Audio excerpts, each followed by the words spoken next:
Olá, pessoal! Então, dando continuidade ao assunto que ficou pendente do setor de microbiologia, então, controle de qualidade. Vamos falar um pouquinho sobre ele, então.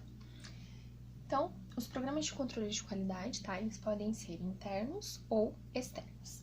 Ambos necessitam conter uma lista de analitos, forma de controle e a frequência em que ele será realizado, limites de critério de aceitabilidade e a avaliação e registros dos resultados desses controles, né? Porque quando tem uma visita da Anvisa ou de acreditações, a primeira coisa que eles vão avaliar são os controles. Então, eu preciso ter esses dados compilados e devidamente registrados. Vamos falar um pouquinho, então, do controle interno, tá? Qual é o objetivo do controle interno? Monitorar a qualidade dos reagentes, né? E meios de cultivo. Então, todos os reagentes que eu possuo dentro do setor da microbiologia, eu preciso monitorar a qualidade deles. Avaliar o funcionamento dos equipamentos, monitoramento do processo analítico, se está sendo realizado de forma correta, definição dos critérios de aceitação desses resultados, liberação ou rejeição dessas análises, tá? Nós utilizamos controles comerciais devidamente regularizados pela Anvisa, registrar ações adotadas em casos de rejeição de resultados, tá? Então, quando algum analista fica fora dos critérios de aceitabilidade, tá? Então, a gente faz ações aí que normalmente é a educação continuada ou treinamento desse analista.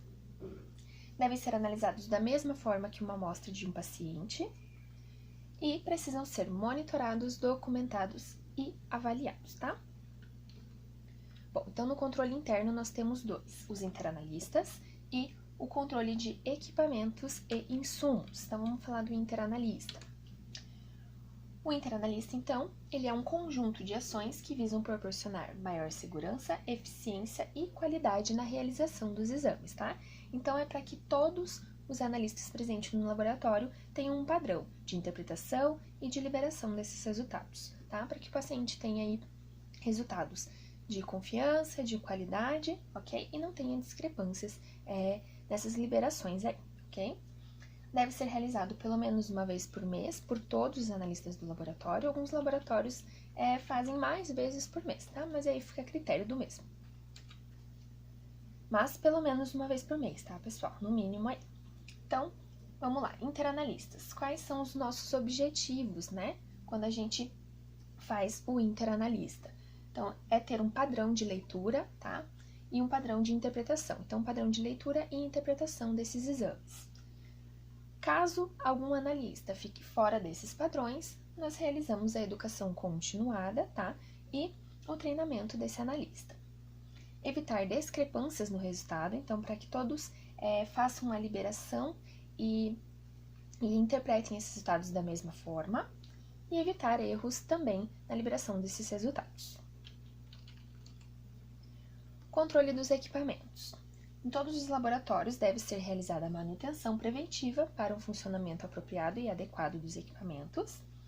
Devem ser controlados em intervalos pré-estabelecidos e também registrados, tá? Então, sempre registrar aí em planilha e sempre também armazenar esses dados, né?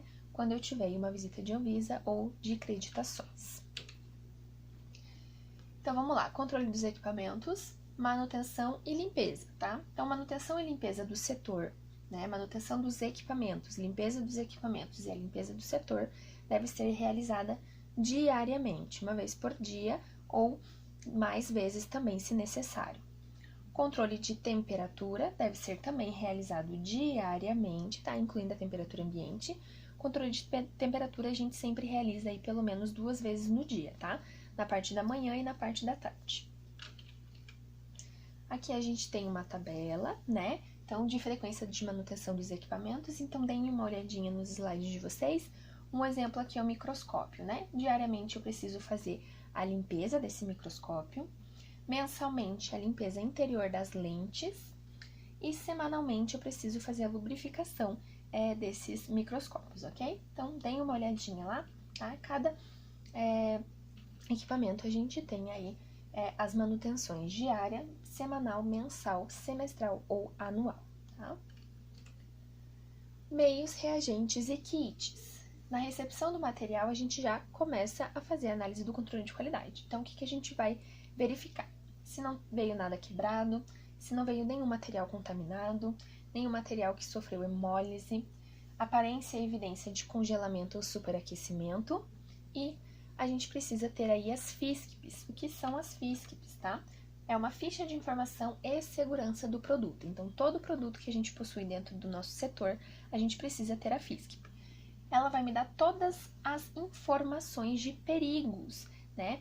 Que esse reagente, que esse insumo pode trazer quando a gente entra em contato com ele e como que eu devo proceder no caso de contato aí com esses reagentes, tá? Então, é uma ficha de segurança, ok? Então, eu preciso ter todas as FISCPs de todo o material e insumo que eu utilizo dentro do meu laboratório. Então, álcool 70, as placas, kits de identificação, corantes, tudo isso eu tenho que ter as FISCPs, tá? E elas são aí liberadas pela empresa, ok? A gente encontra aí no site da empresa do produto. Embora seja aceito o registro de qualidades documentados pelo fabricante, recomenda-se uma qualidade periódica, tá? Então, a gente realiza, todo lote, a gente realiza o controle de qualidade do insumo, tá? A gente faz o controle de qualidade do lote e libera aquele lote para uso. Mudou o lote, a gente faz o controle de qualidade de novo para liberar esse novo lote para uso, tá? Os micro-organismos empregados para o controle de qualidade devem ser micro-organismos de referência, como as cepas ATCCs. O que são cepas ATCCs? American Type Culture Collection. Então, são cepas, né, já conhecidas. Então, eu já sei a resposta que ela vai ter frente aos testes bioquímicos, eu sei qual é a identificação e qual é o grau de sensibilidade aos antibióticos dela também. Então, eu tenho todo o padrão dessa cepa conhecida, tá? E são destinados aí para controles bacteriológicos, ok? Meios, reagentes e kits, tá? Então, o que a gente vai avaliar aí com o controle de qualidade? Esterilidade, crescimento, inibição, resposta bioquímica e o antibiograma, tá? Então, vamos começar a falar da esterilidade. Então, para fazer aí o teste se realmente essas minhas amostras, esses meus insumos, né, estão estéreis, então eu vou incubar 5%, tá, desse meu material em estufa, então de 18 a 24 horas e mais 24 horas em temperatura ambiente, tá? Para que isso? Para avaliar se não vai ter nenhum crescimento. Então, eu incubo sem fazer nenhuma inoculação de micro-organismo, só coloco lá. E aí, se tiver crescimento bacteriano, alteração de cor, de pH, é porque esse lote provavelmente está comprometido, então a gente não consegue a liberação dele, tá? Então, isso aqui é para ver se vai ter crescimento no meu material. Há empresas que disponibilizam certificados de análise dos seus produtos. Nesse caso, eu posso substituir. Então, ao invés de eu fazer esse controle de estabilidade, eu posso utilizar esse certificado de análise como um certificado de estabilidade, tá? Tenho essas duas opções. Os controles de qualidade, tá? De cada insumo, tá? No caso, os controles aqui, entrando o controle de crescimento, inibição e resposta bioquímica, a gente faz através das bulas de cada material. Então, na bula, tem lá a partezinha que tem o controle de qualidade. Então, lá ela vai me dizer qual é a cepa TCC que eu vou utilizar e qual é a resposta que eu espero, tá? Então, por exemplo, aqui a gente tem o meu ISBL. Eu vou utilizar uma cepa TCC de uma Klebsiella que produz a enzima ISBL. Então, vai ter o crescimento dessa bactéria na minha placa. Aí eu vou utilizar uma E. coli, por exemplo, que não é produtora de ISBL, e a gente espera que ela não cresça, né? Então, cada meio, né, a gente vai olhar lá o controle de qualidade, qual cepa TCC que eu preciso utilizar e qual é o meu resultado esperado. Se esses resultados condizerem com a bula, ok, o meu lote está liberado, o meu insumo está liberado para uso, tá? Então, a partir daqui eu consigo ver crescimento, inibição e a resposta. Crescimento, né, no caso do ISBL, vai crescer a minha cepa TCC de Klebsiella ISBL. Inibição, no caso que eu vou utilizar uma cepa de E. coli sensível, que não produz ISBL, não vai ter crescimento, então vai inibir o crescimento, né? E respostas bioquímicas a gente vai ver lá. Então, se eu utilizo uma E. coli TCC num kit de RB, cada provinha precisa dar uma positividade diferente. Então, a gente também, cada provinha, a gente vai olhando na bula qual é o resultado esperado para saber se realmente está funcionando o meu kit também, tá bom?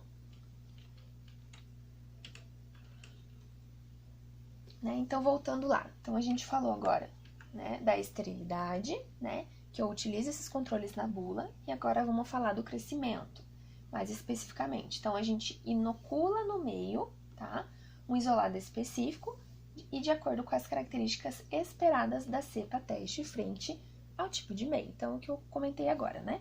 A gente utiliza a cepa conhecida e vai lá na bula ver qual é o padrão de crescimento ou se não é para ver o crescimento, tá? Então, A, adequado, crescimento bom em todos os quadrantes, e I, inadequado, ausência do crescimento, crescimento escasso ou de colônias atípicas. Então, por exemplo, eu vou semear lá no meu meio de ISBL uma cepa de Klebsiella pneumoniae ATCC que produz ISBL, tá? Então, a gente espera que tenha um crescimento bom de colônias verdes, tá? No caso aí da nossa empresa que a gente utiliza. Então, a gente vai olhar lá, se teve o crescimento abundante, como está na bula, ele está adequado. Se não tiver o crescimento, como eu espero, e tiver o crescimento de outros organismos que não eram para estar ali, então, esse meu crescimento é inadequado. Daí, eu não consigo estar liberando esse lote para uso, tá? Inibição, meios seletivos, né, são designados para o crescimento de tais micro-organismos e inibição de outros, tá, que não sejam o que eu estou pesquisando. Então, da mesma forma que o crescimento, a gente vai fazer a inibição. Então, se houve a inibição do crescimento, tá, daquele micro-organismo que não era para crescer naquela placa, está adequado. Se houver o crescimento desse micro-organismo que não era para crescer naquela placa, ele está inadequado. Então, um exemplo de novo do ISBL, né? Se eu testar lá a cepa de E. coli que não produz ISBL e ela não crescer, beleza, está adequado para uso. Se ela crescer da mesma forma, não está adequado para uso. Respostas bioquímicas, tá? Então, quando se inocula um meio usado na identificação de uma reação específica, tá? Então, como eu comentei.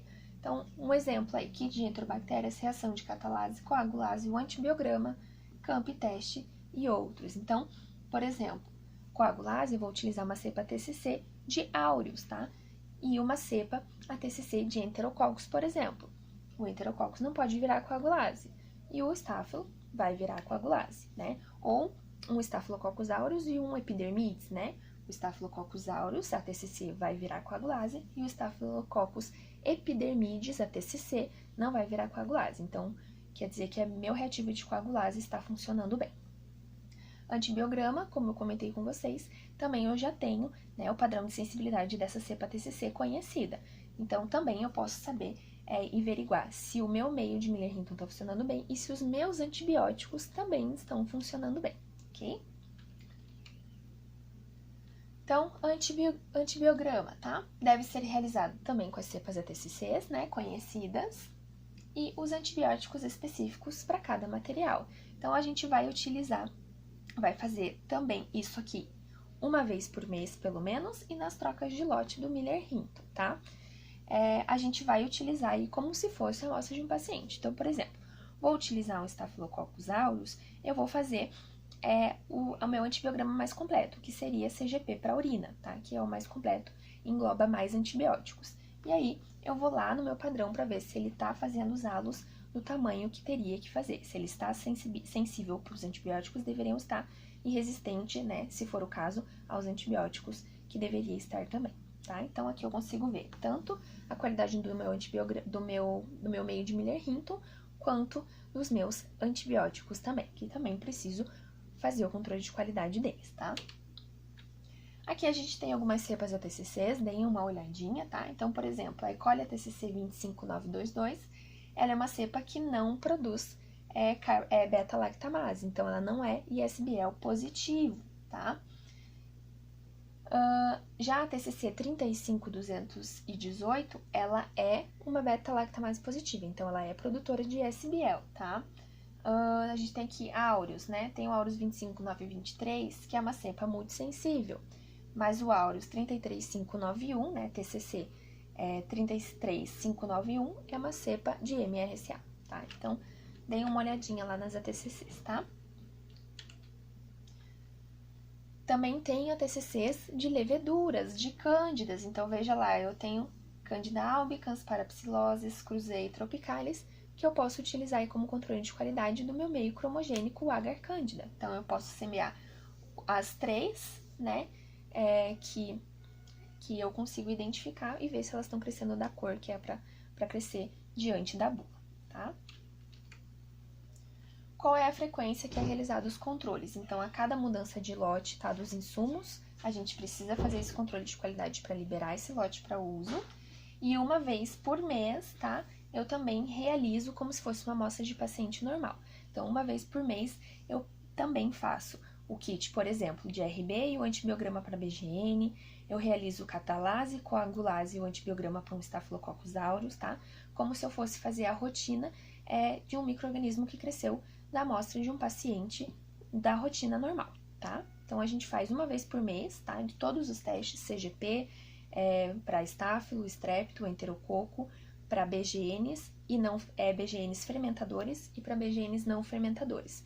E aí, a gente faz todos os testes que a gente seguiria se houvesse o crescimento numa amostra de um paciente da rotina. Então, por exemplo, uma Pseudomonas aeruginosa, nós iríamos fazer a identificação do cheiro, da coloração na placa, a gente faria o teste da oxidase e o kit de não fermentador. Então, a gente faz isso uma vez por mês para ver se todos os meus testes estão funcionando bem. E também a cada mudança de lote dos meus insumos, dos meus kits, dos meus reagentes, também dos corantes de GRAM, tá? A gente faz controle de GRAM também, controle de bar também, tudo a gente precisa fazer os controles dessa forma, ok? Controles externos, né? Como a gente já havia explicado lá na urinálise, então eu tenho o PNCQ e o Controlab, né? Os mais comuns. Participar de ensaios de proeficiência e todos os exames realizados em rotina. A participação deve ser individual para cada setor do laboratório. Esses resultados também devem ser registrados, tá? Tais como as inadequações, investigações e causas e ações, né, para resultados aí que não entraram no padrão de aceitabilidade. As amostras também devem ser analisadas como um paciente da rotina normal. Qualidade dos resultados, né? A gente busca a qualidade do resultado, assim como os demais laboratórios. Definir requisitos para o funcionamento dos laboratórios clínicos e postos de coleta, para que todos tenham qualidade nos resultados que estão liberando.